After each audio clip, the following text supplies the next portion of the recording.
بسم الله الرحمن الرحيم إذا جاءك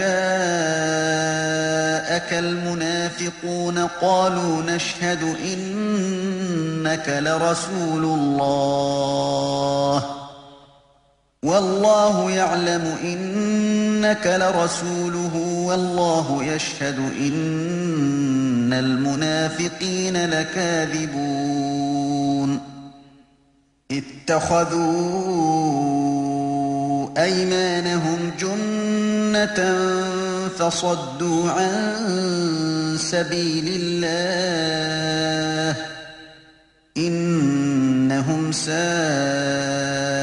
ما كانوا يعملون ذلك بأنهم آمنوا ثم كفروا فطبع على قلوبهم فهم لا يفقهون.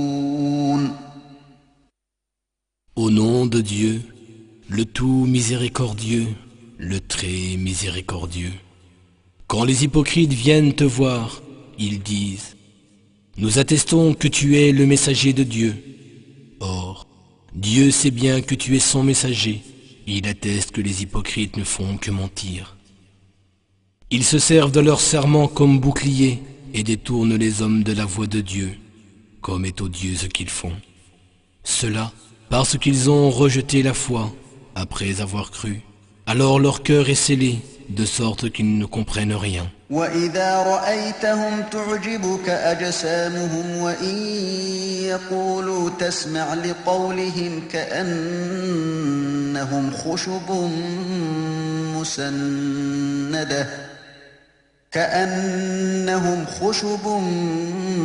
مُّسَنَّدَةٌ يَحْسَبُونَ كُلَّ صَيْحَةٍ عَلَيْهِمْ هم العدو فاحذرهم قاتلهم الله أنى يؤفكون وإذا قيل لهم تعالوا يستغفر لكم رسول الله لووا رؤوسهم ورأيتهم يصدون وهم مستكبرون سواء عليهم أستغفرت لهم أم لم تستغفر لهم لن يغفر الله لهم إن الله لا يهدي القوم الفاسقين. Et quand tu les regardes, leur apparence te plaît, et quand ils te parlent, tu écoutes volontiers leurs discours. Ils sont semblables à des bûches appuyées contre un mur, incapables de se tenir debout seuls. Le moindre cri leur paraît dirigé contre eux. L'ennemi c'est eux, alors prends garde. Que Dieu les anéantisse, comme ils dévient du droit chemin. Et quand on leur dit « Venez », le messager de Dieu implorera le pardon pour vous. Ils détournent aussitôt la tête et s'éloignent, remplis d'orgueil. Que tu implores pour eux le pardon, ou que tu ne le fasses pas, leur situation demeure inchangée. Dieu ne leur pardonnera jamais de toute façon, car Dieu ne guide pas les pervers. هم الذين يقولون لا تنفقوا على من عند رسول الله حتى ينفضوا ولله خزائن السماوات والأرض ولكن المنافقين لا يفقهون يقولون لئن رجعنا إلى المدينة ليخرجن الأعز منها الأذل ولله العزة ولرسوله وللمؤمنين ولكن المنافقين لا يعلمون.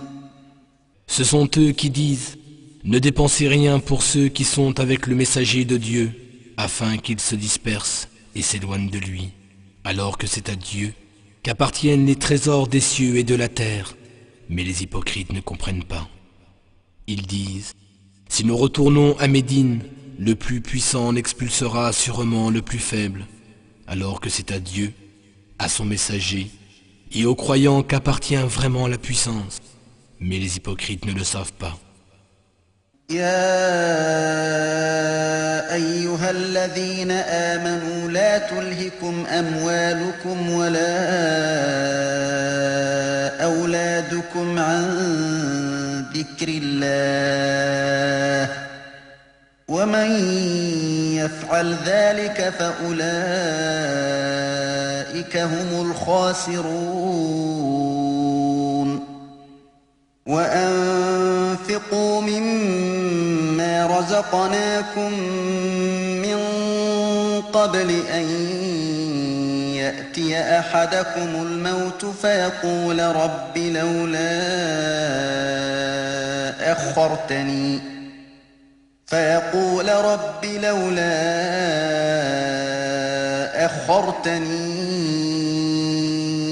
إلى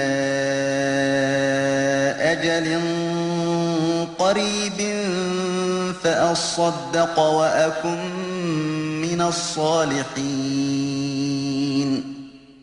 ولن يؤخر الله نفسا إذا جاء أجلها والله خبير بما تعملون.